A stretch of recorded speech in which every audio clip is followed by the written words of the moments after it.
guys, it's me, Vicky Bunny, r/Pettyrevenge, where we will read Don't Want to Wait Your Turn?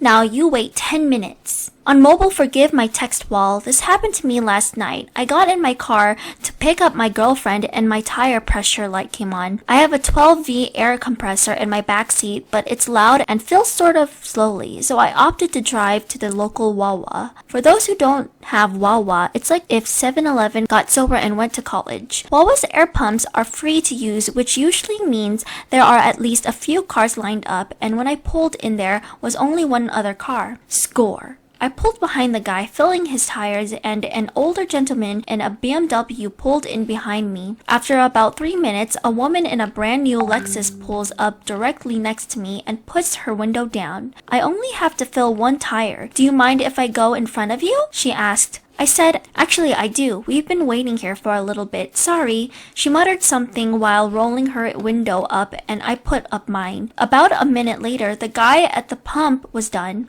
He backs up and before I can even put my car in gear, Lexus woman pulls her car in front of mine diagonally, blocking me from pulling into the spot and then pulls straight in after the first guy has moved. She climbs out of her car and gives me the most infuriating little wave. At this point, my anger gives way to a ninja-like hum, and I know exactly what must be done. I pull my car forward and stop 6 inches from her rear bumper. The air pump is in the corner of the lot, so Lexus woman has a curb in front of her, a curb to her right where the pump is, an open spot to her left, and now my dirty A car right behind her brand new one. She is busy filling her tire and doesn't notice that I have pulled right up to her car. I step out of my car, grab my air compressor from the back seat, and start setting it up to fill my tire. Mr. BMW has remained completely still and silent, sees what I am doing, and asks if I can fill his tires too.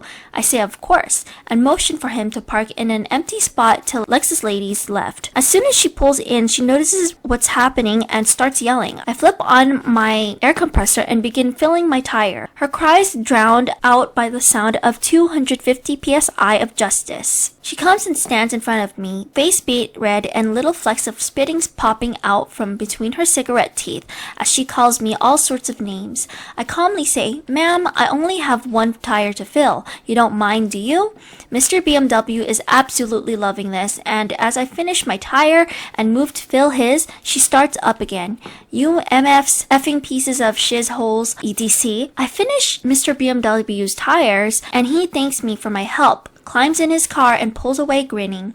I wrap my compressor up nicely, pick a good song, and set my climate control to a balmy 82 degrees, all while Lexus lady is trapped in front of me. I calmly back up, give her a little wave, and drive off into the night.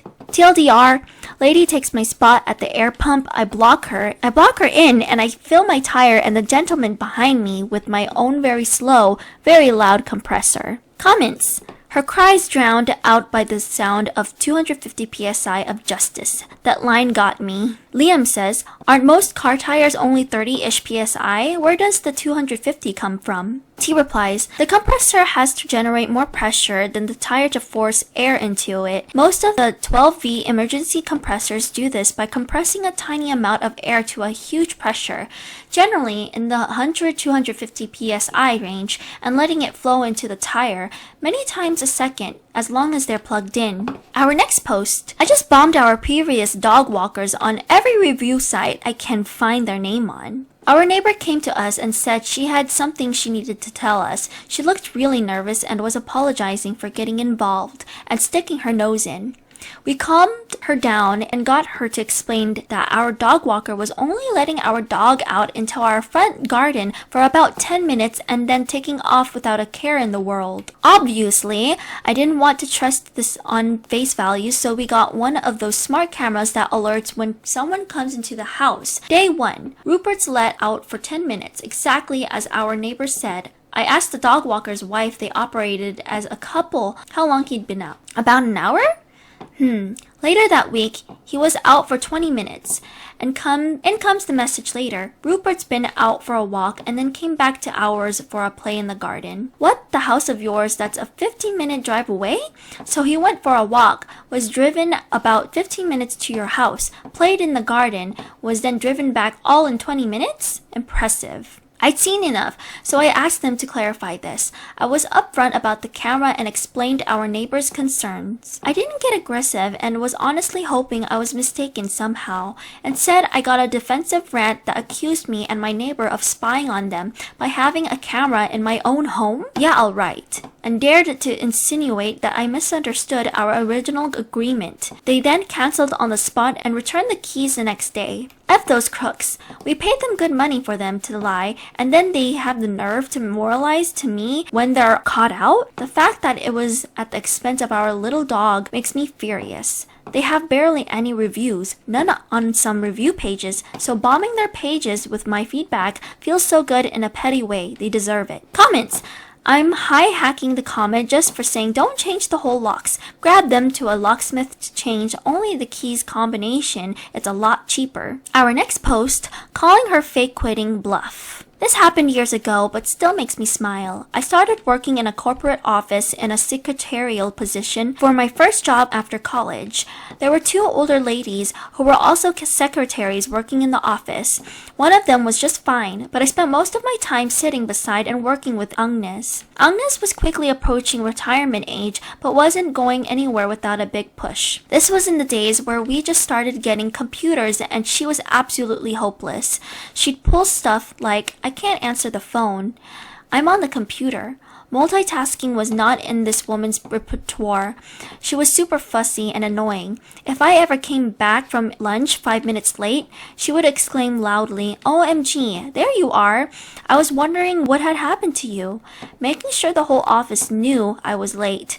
Meanwhile, she was usually late coming in the morning and often left early for various appointments. If I made a typo in a document, she would make sure the rest of the staff knew about it loudly. She tended to pout when things didn't go her way, and she would quit her job when someone pissed her off. And then my boss's boss would talk her into staying. I heard about this tactic of hers, and one day our boss did something that annoyed her and she quit again. My boss's boss was away that day, so I had my chance.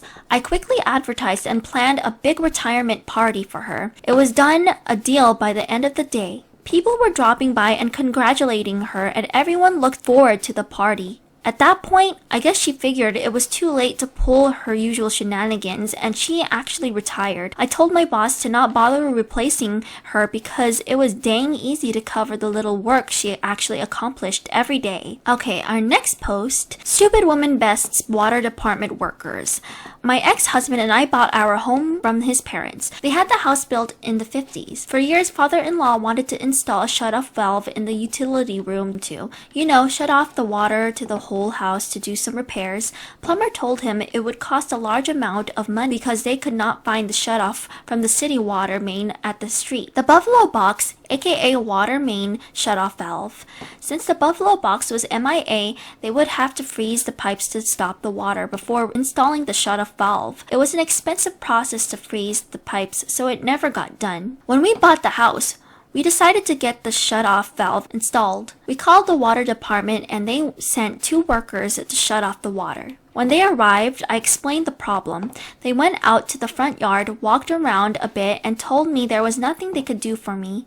According to the 2 workers, it was my problem that they could not find the Buffalo Box and that I should call a plumber to dig up my front yard, sidewalk, and city easement to find my Buffalo Box. Well, I have a background in residential real estate construction, and I was familiar with how water mains and Buffalo Boxes are installed, and I told them it was the city's issue as they were responsible for the Buffalo Box, not homeowners. According to these guys, as a woman, I did not know what I was talking about and they left. They were incredibly rude about it, but peons like these think they can get away with being rude to an ignorant woman like me. Fast forward to a year or so later, I get a call from the city manager asking why I hadn't paid my water bill for over a year. I told him that I wanted to pay my water bill, but I wanted them to first turn off my water. He was a bit taken back that I wanted them to turn off the water. So I explained that the city workers told me about locating the buffalo box and their attitude about women not understanding those type of things. I also told them that if the city could not turn off my water, I would be happy to have free water forever, cause I would never pay another bill. We had a nice long chat about the situation and he said that he would resolve my concerns. The next day,